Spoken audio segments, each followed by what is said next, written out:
Bien-aimés frères et sœurs en Jésus, la grâce, la paix et la miséricorde nous sont donnés de la part de Dieu le Père et de Jésus-Christ son Fils notre Sauveur.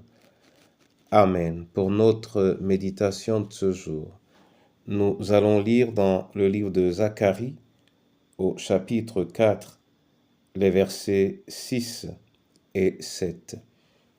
Avant la lecture, nous chantons « Ô peuple fidèle », c'est le 548 sur les ailes de la foi.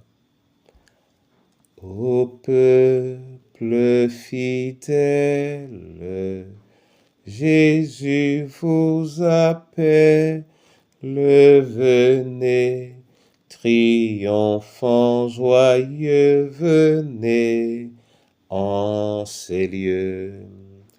Ô peuple fidèle, venez voir le roi des cieux, que votre amour l'implore, que votre foi l'adore, et qu'elle chante encore ce don précieux.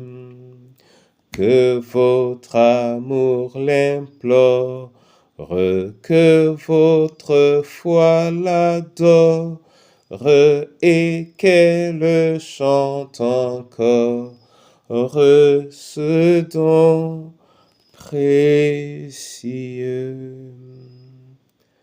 C'est dans cet élan de joie, Seigneur, que nous nous approchons de toi.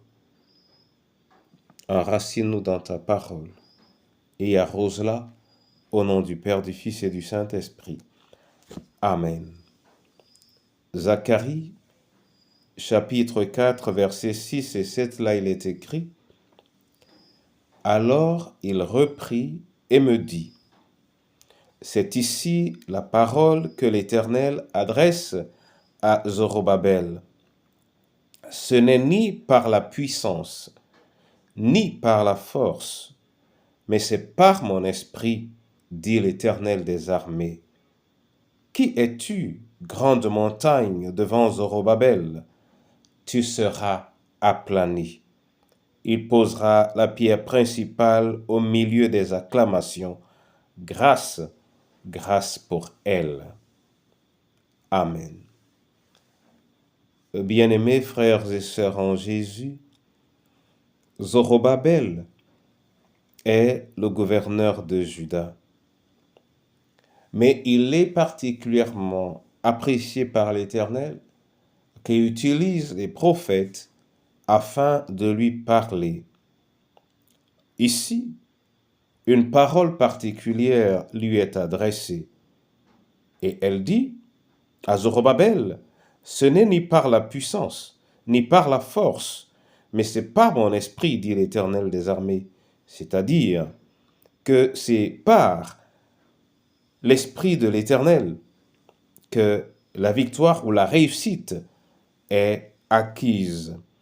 Et c'est pourquoi Zorobabel pourra donc aplanir la montagne qu'il a devant lui. Oui, il la planira et il posera la pierre principale de l'édifice qu'il doit élever au milieu des acclamations. Grâce, grâce pour elle.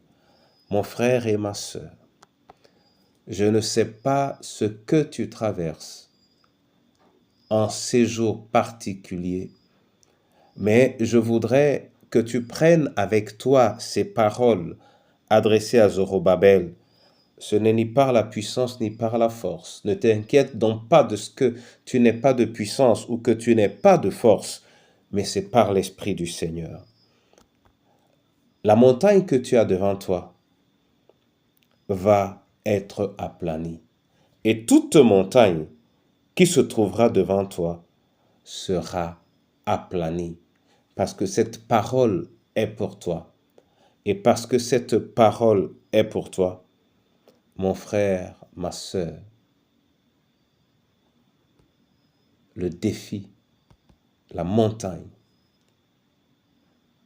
l'épreuve, ce qui te semble insurmontable, sache que l'Éternel te dit que par son esprit, cette montagne sera renversée. Et déclare-la renversée au nom du Père, du Fils et du Saint-Esprit. Amen. Je veux te bénir, Seigneur, pour cette parole en ce jour. Ouvre toi-même les écluses des cieux et qu'elles descendent de manière particulière dans le cœur de chacun de tes enfants qui veut te servir et qui rencontre des montagnes insurmontables le long de son chemin. Et que cette montagne, Seigneur, soit aplanie par ton esprit au nom de Jésus-Christ. Je te prie ainsi pour le prisonnier, pour le malade, pour l'esselé, l'abandonné, pour le veuf ou la veuve, pour les orphelins. Je te prie, ô Dieu Tout-Puissant, pour chacune de nos familles qui a le devoir aujourd'hui de choisir qui servir.